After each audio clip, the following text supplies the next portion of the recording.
Welcome to Frank's Tech Help. Today I'm going to be showing you guys how to change out the A-arms on the Traxxas Rustler 4x4 VXL and upgrading to the aluminum.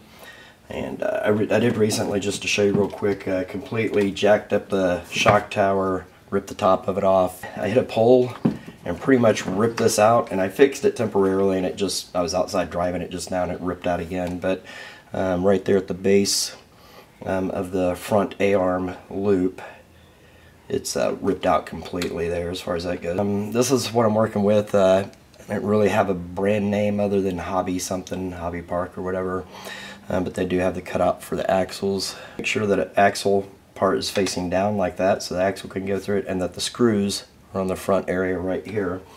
So this is a relatively simple upgrade process. You're mainly going to remove these 3 screws. You're going to remove the 2 screws off of the top right here, slide this bumper out, and then you'll have access to release the pins for the A-arms.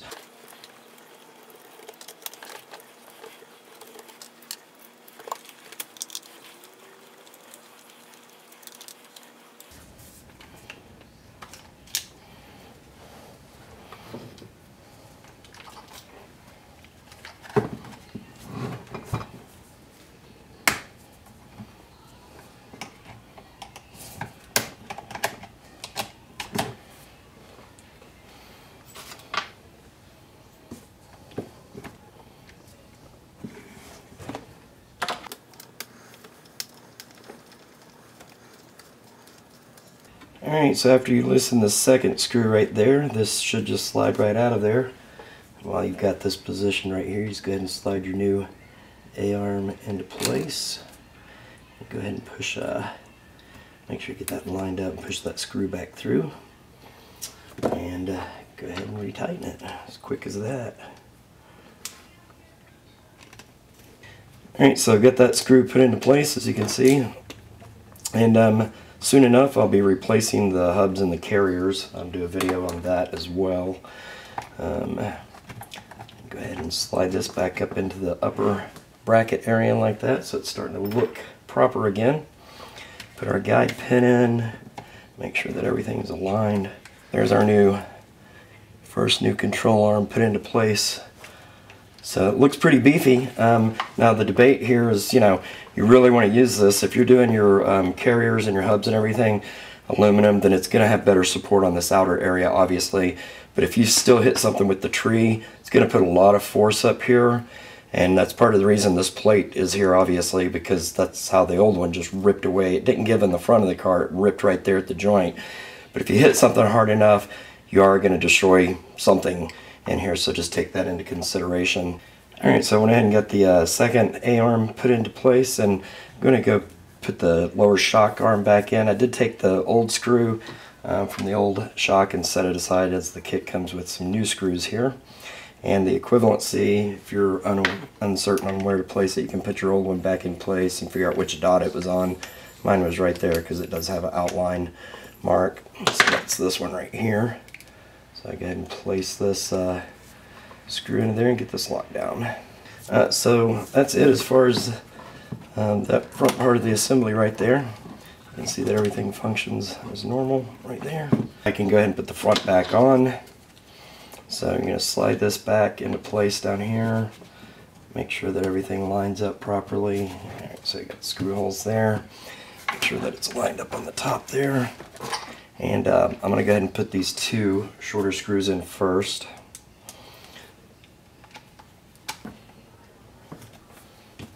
Alright, so I've got the screws put back in for the front bumper assembly, the top, 3 on the bottom there.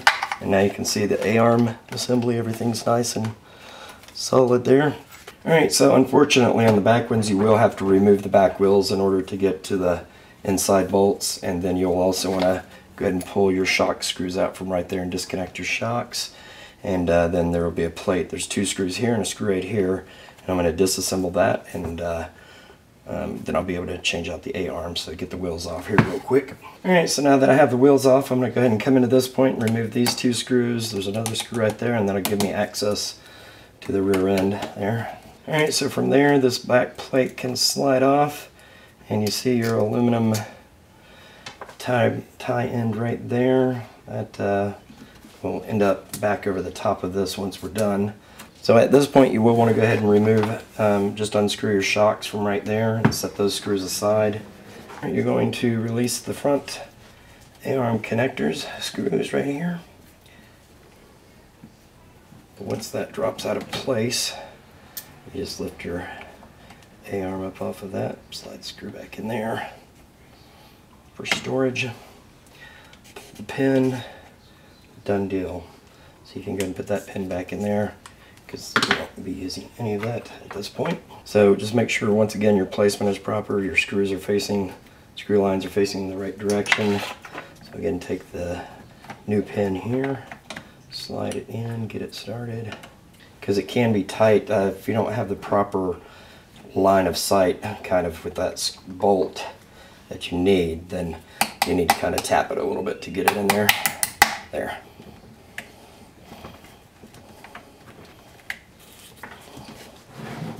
And so from there, you basically just reverse the installation or the disassembly. Go ahead and put all your 3 screws back in here, and then we can put the tires back on, see what it looks like. So here we are with the final installation. Give you a little close-up view of what that looks like. Flexing the shocks there. The axles do have proper clearance underneath as well. Same thing on the back. When they're fully extended down, still has the clearance. Doesn't rub or brush or anything like that. Everything looks good. And I'll throw in a little some flips and stuff. You'll be able to see these from my previous video. That's how I ended up breaking the axle as well. I was actually installed these in the middle of this installation and shot another video and ended up breaking the axle. So I've got new ones already on the way. Should be here in a day or two. But these look really nice. And I will be curious to see how the aluminum rear bulkhead is going to work out in combination with these. Hopefully everything's going to be strong enough to take the punishment.